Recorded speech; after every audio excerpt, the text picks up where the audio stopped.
दिल्ली की सीमाओं पर चल रहे किसान आंदोलन को 2 महीने से ज्यादा का वक्त हो चुका है। किसानों का कहना है कि केंद्र सरकार के नए कृषि कानूनों से बरसों से चली आ रही कृषि मंडियों की व्यवस्था खत्म हो जाएगी। पर सवाल तो यह है कि मंडियों का अभी क्या हाल है।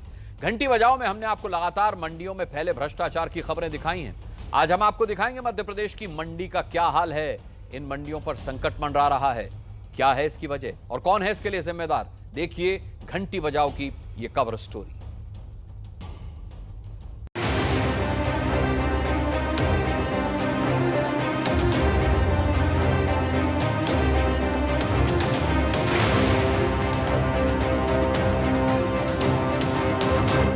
जहां हमेशा किसानों और व्यापारियों की चहल पहल रहा करती थी, वहां अब सन्नाटा पसरा है। जहां कदम रखना मुश्किल होता था, वहां अब दूर दूर तक कोई नहीं दिख रहा। यह हाल है मध्य प्रदेश की कृषि मंडियों का। नए कृषि कानूनों को लेकर के सरकार और किसानों के बीच चल रहे गतिरोध के बीच सीधी जिले की इस मंडी का हाल देखिए। यहां न किसान हैं, न व्यापारी, न अनाज के गठानों का ढेर। व्यापारियों को मंडी में लाने के लिए मंडी इंस्पेक्टर्स को उनकी मान मनौवल करनी पड़ रही है। मंडी का काम बढ़ाने के लिए राज्य सरकार ने मंडी टैक्स कम कर दिया, फिर भी मंडी की हालत में कोई खास सुधार नहीं आया। पिछले साल तक इस मंडी में रोज 10 लाख का व्यापार हुआ करता था, अब कुछ हजार का ही बचा है। इस कारण मंडी से सरकार को होने वाली आय में भी 15% की गिरावट दर्ज की गई है। लगभग ऐसी ही हालत रीवा की अनाज मंडियों की भी है।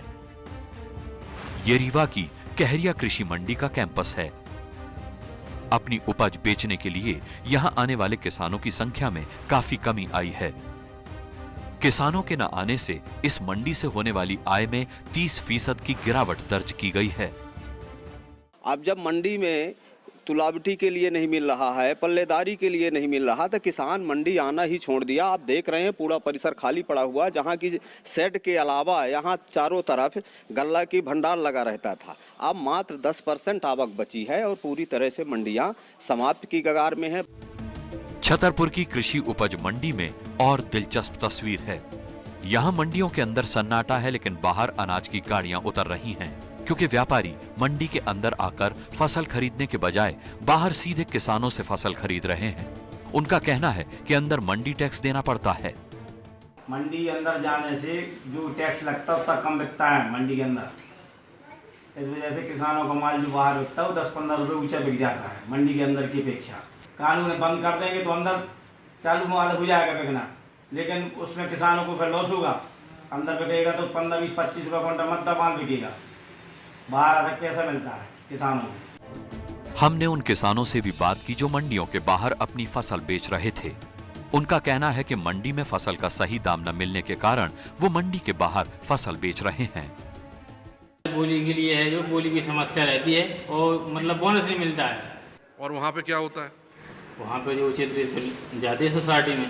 मंडी में इसलिए नहीं आते हैं कि यहाँ पर बोली लगती है जिसमें कम रेट की बोली लगती है, और सोसाइटी में उचित 125 रुपये किलो जाता है, जिस कारण वहाँ सरकारी केंद्र के द्वारा बोनस भी मिलता है, मध्य सरकार के द्वारा भी बोनस मिलता है। मंडी में यहाँ पर बोनस नहीं मिलता है। यहाँ पर तो व्यापारी लोग लेते हैं, अपना मन का भाव लगाते हैं। प्रदेश की राजधानी भोपाल के बाहर करौंद में बनी ये लक्ष्मी नारायण शर्मा कृषि मंडी है। यहाँ फसल के नाम पर सोयाबीन आ रहा है, मगर आम दिनों के मुकाबले बहुत कम। मंडी में काम करने वाले खाली बैठे हैं। मंडी के कर्मचारियों की तनख्वाह भी नहीं निकल रही है। जो रखा है मंडी के अंदर पैसा, उससे मिला के तनख्वाह दी जा रही है।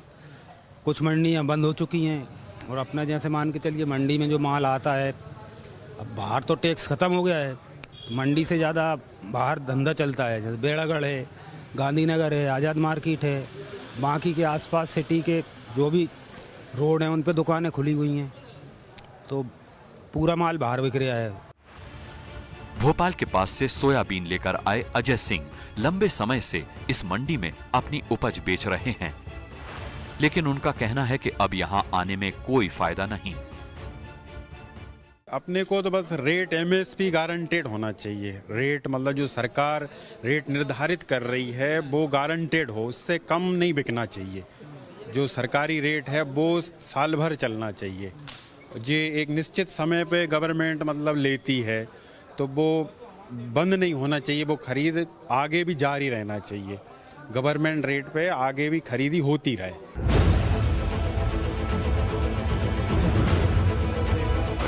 मध्य प्रदेश की मंडियों से किसानों का मोहभंग पिछले कुछ समय से होने लगा था। नए कृषि कानूनों के बाद व्यापारी भी मंडी से दूर भागने लगे, जिसके बाद शिवराज सरकार ने मंडी टैक्स कम कर दिया। सरकार को उम्मीद थी कि मंडी टैक्स कम होने से किसान और व्यापारी दोनों मंडी में आना शुरू कर देंगे, लेकिन ऐसा होता नहीं दिख रहा। हालांकि इसकी वजह से सरकार की अपनी कमाई जरूर घट गई। जहां पिछले साल जनवरी में मंडियों से 88 करोड़ की कमाई हुई, वहीं इस साल जनवरी में ये घटकर 29 करोड़ रह गई, यानी लगभग 66% की गिरावट। 9000 कर्मचारी हमारे पास मंडी समिति में हैं, उसमें 2500 पेंशनर हैं और 6500 तो कर्मचारी आज हमारे काम कर रहे हैं, जो कि 259 मंडी एवं 298 उप मंडियाँ हमारी हैं। लेकिन आज स्थिति ये है कि मात्र जो है 70-80 मंडियाँ ही तो संचालित हो रही हैं, बाकी में तो कोई आवक ही नहीं हो रही, तो वो बंद होने की स्थिति में है। सवाल है कि मध्य प्रदेश की मंडियों की इस हालत का जिम्मेदार कौन है? विपक्ष इसे नए कृषि कानूनों से जोड़ने में लगा हुआ है।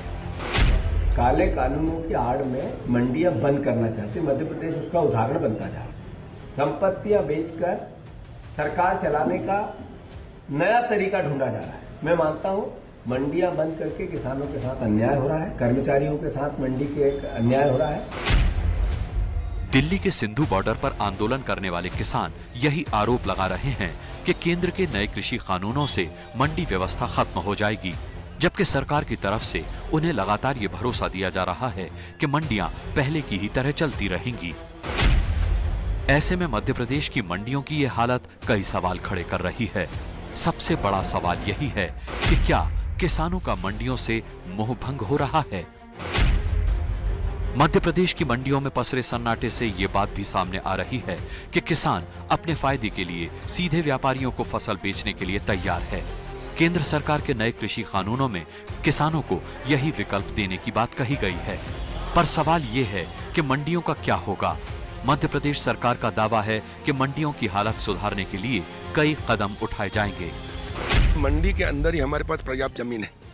पहले छोटा शहर था तो शहर के बाहर थी, लेकिन हम शहर बड़ा हो गया तो बीचों बीच आ गई। प्राइम लोकेशन है मंडियों की, और इसलिए मंडियों में ही हम खाद, बीज और दवाइयाँ किसान को वहीं मिल जाए। डीजल पंप, पेट्रोल पंप वहीं होता कि वहीं से डीजल पेट्रोल डलवा ले। वहीं एक कैंटीन हो, जैसे मिलिट्री की कैंटीन होती तो एक्सपोर्ट क्वालिटी का माल, एक क्वालिटी का माल मिलिट्री वालों को मिलता और सस्ता मिलता। इसी प्रकार किसानों को हम एक स्मार्ट कार्ड बना के दे रहे हैं। सुई से लेकर ट्रैक्टर तक, हार्वेस्टर तक, कपड़े से लेकर सब चीज वहाँ किसान के लिए होगी और सस्ती होगी, अच्छी गुणवत्ता होगी। सरकार के ये कदम कितने कारगर होंगे ये तो बाद में पता चलेगा, लेकिन फिलहाल मंडियों में किसानों और व्यापारियों को वापस लाना सरकार की सबसे बड़ी चुनौती है।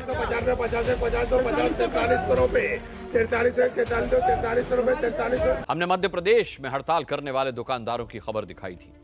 आपने उनके खिलाफ ऐसी घंटी बजाई कि बंद राशन दुकानें खुलना शुरू हो गई हैं।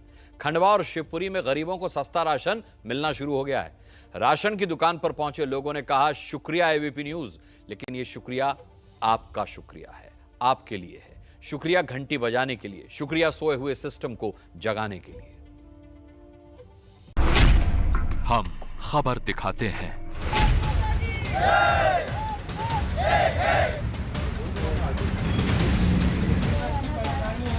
पति नहीं है घर में, मेरे को अकेले को करना पड़ता है। मैं कहाँ तक बच्चों को कराऊंगी? आप सिस्टम की घंटी बजाकर सोने वालों को जगाते हैं।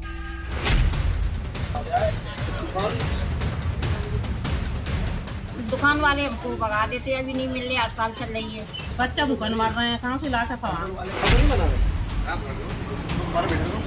एक बार फिर आपकी घंटियों ने गरीबों की मुसीबत सुलझा दी है। ये तस्वीर खंडवा की है, जहां गरीबों को फिर से सस्ता राशन मिलने लगा। खंडवा के सिंघाड़ तलाई वार्ड में 10 दिन के बाद अनाज मिलने पर खुशी सुनिए। हमने एबीपी न्यूज़ पे घंटी बजाओ प्रोग्राम देखा था, जिस पर हमने बात रखी हमारी, और उस प्रोग्राम में हमारी बात को रखा भी गया, जिस वजह से आज हमारे को राशन मिलना चालू हुआ है। अब हड़ताल चल रही थी, इस वजह से हमारे को कंट्रोल बार बार हमारा आना जाना हो रहा था। अब हमारे को मिल गया अनाज, आज मिल गया है, आज से हमारे को कंट्रोल चालू हो गया। ये धन्यवाद दरअसल आपकी घंटियों का है। मध्य प्रदेश में पिछले करीब 10 दिन से सस्ते राशन बांटने वाले दुकानदारों ने हड़ताल कर रखी थी। हमने खबर दिखाई, आपने घंटियां बजाई। गरीबों के गले में फंदा डालकर अपनी बात मनवाने वालों की घंटी बजाना बहुत जरूरी है, तो बजाइए घंटी। आपकी बजाई घंटियों के बाद खंडवा और शिवपुरी में दुकानें खुलनी शुरू हो गईं और अनाज बंट रहा है। एबीपी न्यूज़ का धन्यवाद, इससे बड़ा राशन मिल रहा है। उन्होंने दुकान खुलवाई है, उनको बहुत बहुत धन्यवाद। दुकानदारों के मुताबिक आम लोगों की परेशानी के चलते ये फैसला लिया गया। हमने बताया था कि हड़ताल का ये तरीका गरीब विरोधी है। अपनी बात रखने के दूसरे तरीके खोजे जाने चाहिए। एबीपी न्यूज़ की सलाह मानते हुए दुकानदार अब काली पट्टी बांधकर राशन वितरण कर रहे हैं। आज खंडवा नगर की पूरी दुकानें 10 दिन बाद खुली है। इसमें ग्राहकी सभी जगह बहुत सारे एक साथ पब्लिक आ रही है, एक साथ भीड़ टूट रही है।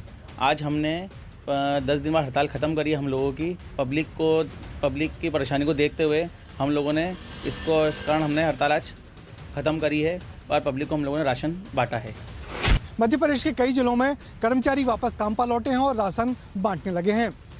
प्रदेश के सहकारिता विभाग के बड़े अफसरों का कहना है कि प्रदेश की 38 कोऑपरेटिव बैंकों में से 24 कोऑपरेटिव बैंकों से जुड़ी साख समितियों कर्मचारी अपने काम पर लौट आए हैं, दुकानें खोल दी हैं और गरीब जनता को अब राशन मिलने लगा है। सहकारिता के किसान हड़ताल पे नहीं है। जो ये ऑनलाइन एमपी ऑनलाइन में जो पंजीयन करते थे, आउटसोर्स से लिए गए थे, वो हड़ताल पे हैं। हम उनके खिलाफ कार्रवाई करेंगे, या तो हड़ताल से वापस आए और नहीं तो ठीक करेंगे, हटाएंगे हम। लेकिन किसानों को चिंता करने की जरूरत नहीं है। शिवराज सिंह जी और मोदी जी की भाजपा की सरकार है, किसानों की सरकार है। गरीबों की समस्या सुलझनी शुरू हो गई। अब सरकार को राशन वितरण करने वालों की समस्या का भी जल्द समाधान करना चाहिए। और आपको लगातार घंटियां बजाते रहना है, क्योंकि आपकी हर घंटी का असर पड़ता है।